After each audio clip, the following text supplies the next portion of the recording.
Bir musulmon insondan eshitganim va judayam ta'sirlangan bir fikrim bor.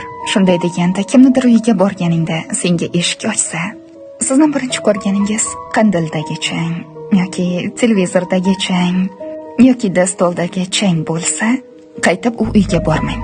Buning sababi uyning toza emasligida emas, qalbingizni toza emasligidadir. Ha, to'g'ri, chunki kimdir senga uyini ochdi, dasturxonini ochdi, haqsan. O'z joyini ochdi, sen uchun ovqat pishirdi, senga ovqat, boshpana, tabassumlashmoqda. Baribir siz esa o'tirib qahva stoli, yuvinish xonasidagi plastik idishga e'tibor berasiz.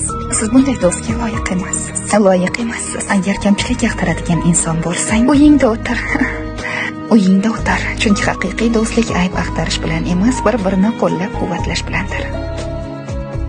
Bir musulmon insondan eshitganim va judayam ta'sirlangan bir fikrim bor. Shunday deganda, kimnidir uyiga borganingda senga eshik ochsa, sizni birinchi ko'rganingiz qandildagi chang yoki televizordagi chang yoki dastoldagi chang bo'lsa, qaytib u uyga bormang. Buning sababi uyning toza emasligida emas, qalbingizni toza emasligidadir. Ha, to'g'ri, chunki kimdir senga uyini ochdi, dasturxonini ochdi, haqsan.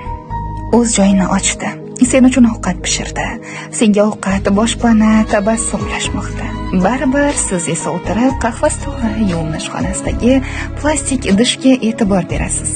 Siz bunday do'stga loyiq emassiz. Loyiq emassiz. Agar kamchilik yaxtaradigan inson bo'lsang, uyingda o'tir. Uyingda o'tir, chunki haqiqiy do'stlik ayb axtarish bilan emas, bir-birini qo'llab-quvvatlash bilandir.